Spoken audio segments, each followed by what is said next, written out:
들개 10마리와 진돗개 1마리가 이유모를 대치 상황에 있습니다. 진돗개 1마리가 누군가를 지키려고 목숨 걸고 싸우고 있는 것 같은데요. 무슨 사연이 있는 걸까요? 안녕하세요. 외국인들의 리얼 한국 스토리 아싸코리아입니다. 여러분들의 사연을 공식 이메일로 보내주시면 감사하겠습니다. 오늘의 사연 시작합니다. 하루하루 고통 속에서 살아가던 어느 날, 밖에 나가면 기분이 조금 풀릴까 싶은 마음에 잠시 밖을 나갔습니다. 정말 안 될 사람은 끝까지 안 되는 것인지 큰 마음 먹고 나간 그날 눈이 엄청나게 내렸는데요. 마음을 접고 집으로 들어가려던 순간 어디선가 강아지 우는 소리가 들렸습니다. 저는 소리가 나는 곳을 가보았는데 그곳에는 아직 새끼티를 벗어나지 못한 강아지 1마리가 서럽게 울고 있더군요. 강아지는 분명 일전에 시끄럽던 옆집 중국인 부부가 한국에서 데려온 것이라며 떠들던 강아지가 분명했습니다. 저는 강아지를 데리고 옆집 중국인 부부에게 향했는데요. 아무리 초인종을 눌러도 나오지 않았습니다. 나중에 들어보니 중국인 부부가 하던 사업이 쫄딱 망해 도망치듯 중국으로 돌아갔다 했습니다. 강아지는 버려둔 채 말이죠.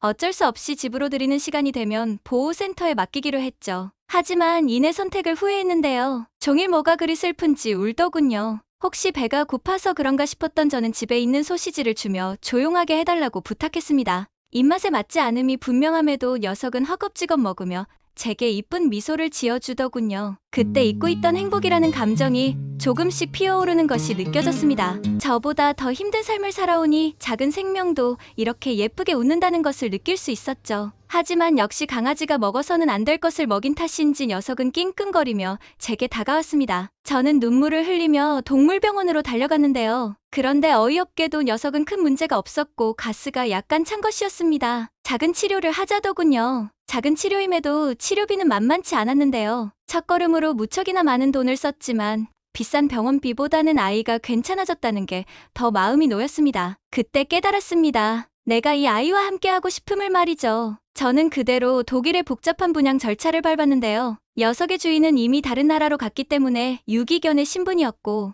그 덕에 저는 어렵지 않게 입양할 수 있었죠. 저는 엉망이던 집을 청소하고 바로 일자리를 구했습니다. 제 삶의 새로운 희망이자 새로운 가족탐을 위해서 말이죠. 살고 싶지 않다고 생각했던 제가 고작 이 작은 생명체 때문에 다시 살고자 한다니 놀라웠죠. 새롭게 살고자 하니 제 옆에 있던 소중한 존재가 탐만 있다는 것이 아님을 깨달았습니다. 탐이 아파서 병원까지 뛰어갔을 때, 집을 깨끗하게 치우려는 결심을 했을 때, 제 옆에 항상 소꿉친구 찰스가 있어 주었어요. 그리고 우리 사회는 단지 우정이 아님을 깨달았고 평생을 함께하기로 했습니다. 제 반려견 탐이 첫 번째로 제 삶을 살려준 것이죠. 저희 부부는 결혼 생활 1년 만에 눈에 넣어도 아프지 않을 딸 그레이를 낳게 되었는데요. 가장 힘들던 시기를 이겨내서일까요?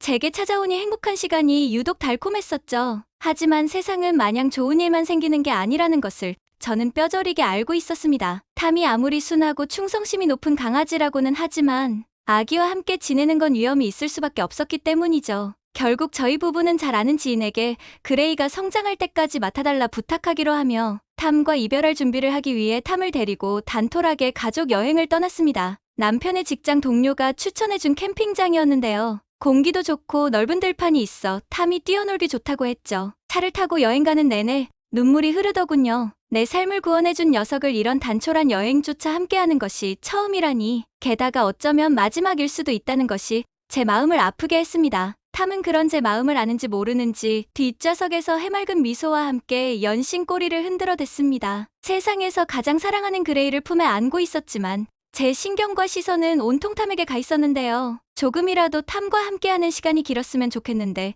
시간은 뭐가 이렇게 야속하게 흐르는지 모르겠더군요. 어느새 우리 가족은 캠핑장에 도착했습니다. 오는 내내 기분이 울적했지만 이번 여행이 끝나면 정말로 탐을 보내야 했기에 저는 최대한 웃으며 지내려 했죠. 탐이 기억하는 저에 관한 기억이 슬퍼하는 모습인 것을 바라지 않았으니까요. 그렇게 저는 탐과 보내는 시간이 후회가 없도록 마음껏 즐겼는데요. 시간은 역시나 야속했습니다. 아직 제발 마음에서 채 떠나보내지 못했는데 밤이 되었고 오늘 밤이 지나면 탐과 작별이라는 생각에 그만 눈물을 터뜨리고 말았습니다. 남편 찰스가 제게 이제야 말해서 미안하다며 웃으며 제게 말하더군요. 남편의 직업은 회사원이었는데 새로 가는 곳은 넓은 마당을 가진 집일 것이라고. 넓은 마당을 가진 집이라면 탐을 굳이 지인에게 맡기지 않아도 됐는데요. 저는 탐을 지인에게 맡기지 않아도 된다는 사실에 기쁜 마음이 들었지만 진작 말해주지 않은 남편이 너무나 얄미워 그만 화를 내고 말았습니다. 찰스는 미안하다고 말하며 자신도 나름대로 사정이 있다고 하더군요. 시골 마을로 발령받는 것은 확실하진 않았고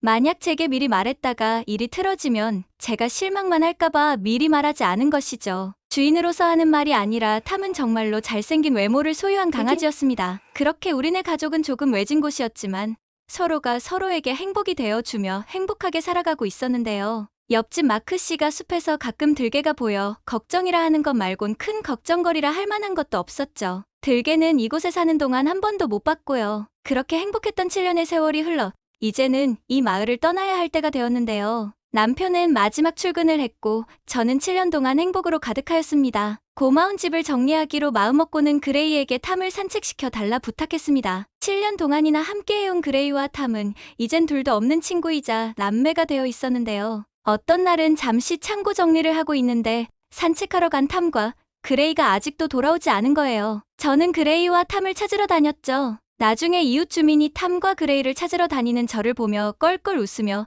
저를 데리고 큰 나무가 있는 곳으로 데려다 주셨는데요. 나무의 그늘에서 그레이는 탐을 꼭 껴안고 잠들어 있었습니다. 조용히 그레이를 바라보고 있었죠. 탐과 그레이 모습이 너무나 사랑스럽기는 했지만 당시에 저는 너무나 놀랐던 나머지 탐과 그레이를 크게 혼냈습니다. 그 이후에 똑똑한 강아지 탐은 그레이와 산책을 하고 싶으면 목줄을 물고 저와 그레이 쪽을 바라보며 제게 허락을 구하더군요. 그렇게 몇 번의 산책을 보내고도 별 문제가 없었고 마을 사람들과도 두루두루 친해졌기에 탐과 그레이 단둘이 산책하는 것에 별 걱정은 없었습니다. 둘을 산책 보내고 저는 본격적으로 집을 청소하기 시작했는데요. 그렇게 청소에 집중하고 있었는데 갑자기 마을 쪽에서 괴상한 소리가 들려왔습니다. 사람의 비명과 개가 울부짖는 소리였죠.